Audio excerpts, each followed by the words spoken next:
Hello. അപ്പം ഞാൻ ഇന്ന് ക്ലാസ്സിൽ വന്നപ്പോൾ കണ്ട കാഴ്ചകളാണിത്. എല്ലാവരും അസൈൻമെൻറ്റും നോട്ട് ഫുള്ളാക്കലൊക്കെ ഇരുന്ന് ഫുൾ ബിസി ആയിരുന്നു ക്ലാസ് റൂം ഫുള്ള്. അപ്പം ഞാനും ഉണ്ടായിരുന്നു, കുറച്ചേ വിളിച്ചിട്ടുണ്ടായിരുന്നുള്ളൂ കേട്ടോ. അതിന് ശേഷം ഞാൻ അവിടെ വെച്ചിട്ടുണ്ട്. പിന്നെ ഞങ്ങളിത് ആ മുട്ടായി തിന്നാൻ പോയി. നോട്ട് ഫുള്ളാക്കിന് ഫറൂന് കൊടുത്ത സമ്മാനമാണിത്. അപ്പം ഞങ്ങളും കൈയിട്ട് വരുമ്പിയിട്ടുണ്ടായിരുന്നു. അപ്പം ഹനാനൊക്കെ കണ്ടില്ലേ, തുറന്നപ്പോൾ ഇരുന്ന് ചിരിച്ചിലൊടത്തിയതാണ്. അങ്ങനെ ഞങ്ങൾ നാലാൾക്കാരും ഈ ഡയറി മിൽക്ക് തിന്നിട്ടുണ്ട് കേട്ടോ. പിന്നെ അതാ ഞങ്ങളൊരു ഫ്രണ്ടിൻ്റെ അടുത്ത് വെക്കാണ്ടായിരുന്നു ഡയറി മിൽക്ക്. അത് സാലിയാണ് പോയിന് വെക്കണത്.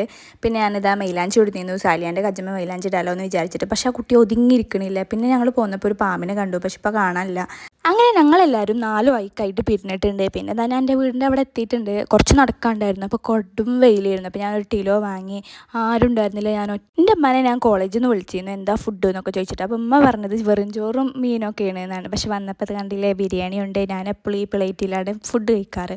അങ്ങനെ അതാ നല്ല ബിരിയാണിയും നല്ല ചിക്കൻ കൊണ്ടാട്ടം ഉണ്ടായിരുന്നു. അങ്ങനെ ഞാനത് തിന്നു. അങ്ങനെ ഫുഡ് കഴിക്കൽ കഴിഞ്ഞിട്ട് ഇതാ എൻ്റെ ഒരു ഫ്രണ്ട് വന്നിട്ടുണ്ട്. ഇവളെ പേരാണ് റിച്ചോൾ. ഇവളെ നിക്കാഹിൻ്റെ വീഡിയോ ഒക്കെ ഞാൻ ഇട്ടിരുന്നു. അപ്പോൾ ഇങ്ങനെ കുണിഞ്ഞിട്ടൊക്കെ വീതിയാണ് ഇങ്ങോട്ട് ഓരോരോ കഥ പറയാനിരിക്കാനൊക്കെ.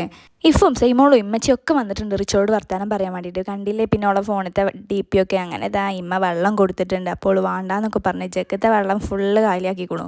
അങ്ങനെ ഓളെ പൂക്കിക്കുട്ടീനെ എടുത്തിട്ട് പോകുന്നുണ്ട് ഓളെ വീട്ടിലേക്ക്. അപ്പോൾ ഇതാണ് ഓളെ പൂക്കിക്കുട്ടി. അപ്പം ഇത്രയുള്ളൂ. Okay, by.